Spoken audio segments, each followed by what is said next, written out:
السلام عليكم ورحمة الله وبركاته. اللهم صل وسلم وبارك على سيدنا محمد وعلى آله وعلى صحابته أجمعين. بنرحب بكل مشتركينا الجداد وبنقول لهم نورتونا. بس كمان يا ست الكل ما تنسيش اللايك الحلو اللي بنستناه منك، واللي بيشاهد القناة لأول مرة يسعدنا جدا اشتراكك وتفعيلك للجرس علشان يوصلك منا كل جديد. وبرده ما تنسوش اللايك الحلو اللي بنستناه منكم علشان ده بيدعم الفيديو جدا. ويلا بينا نعمل النهارده صينيه سمك وبدنجان، حاجه تفتح النفس كده على الفطار يا ست الكل. مبدئيا السمك بتاعنا اهو حجمه وسط، مغسول ومتنضف ومتصفي كويس. تعالي بقى نملحه ومش هنخش في تفاصيل كتير عشان ما نطولش عليكي الفيديو. عندنا معلقه من الملح، نحط كمان ربع معلقه، وعندنا نص معلقه من الكمون، وزيها برضو فلفل اسمر. تعالي كده ننققهم في بعض زي كده علشان نقلبهم كويس.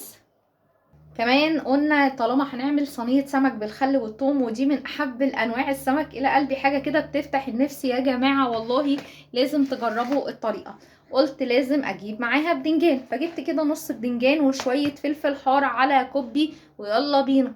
اول حاجه هنعملها هنبدا بقليه البدنجان. بسم الله.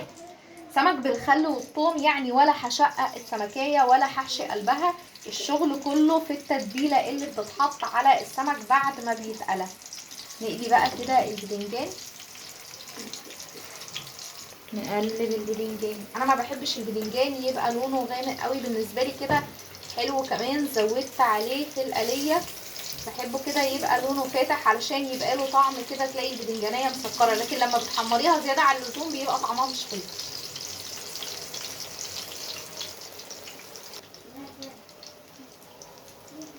بندي كمان الفلفل تحميره خفيفه كده مع البدنجان. احلى حاجه بقى في السمك ده ان احنا التاني المقلي لازم نعمله ونستنى عليه ساعتين علشان يبقى طعمه حلو، طبعا كل ما قعدت فيه التتبيله.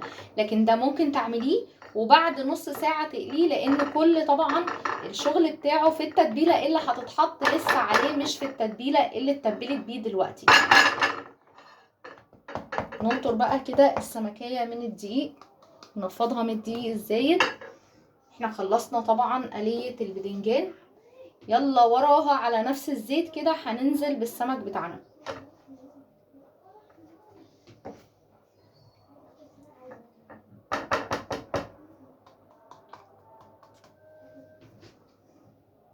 بسم الله. نفس الطاسة ونفس الزيت على طول كده على بركة الله. هنقلي بقى السمك عادي خالص، يعني هنديله السوا الكامل بتاعه.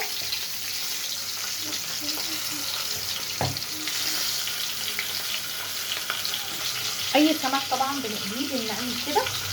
ليه بنعمل كده؟ علشان بننزل الميه الزايده اللي جواه. انا هنا مش هيهمني يبقى مقرمش ولا لا، علشان انا هحطه في تتبيله، لكن يعني لمعلومه بسيطه، السمك لازم تتكي عليه علشان ينزل الميه اللي جواه، علشان لو هتقليه عادي مش هتحطي عليه تتبيله يفضل مقرمش معاكي. خلاص كده نطلعه بقى. بسم الله.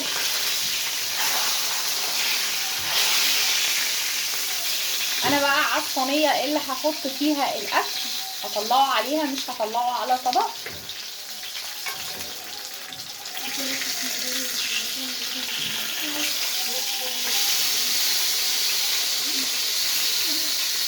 ننزل باللي بعده.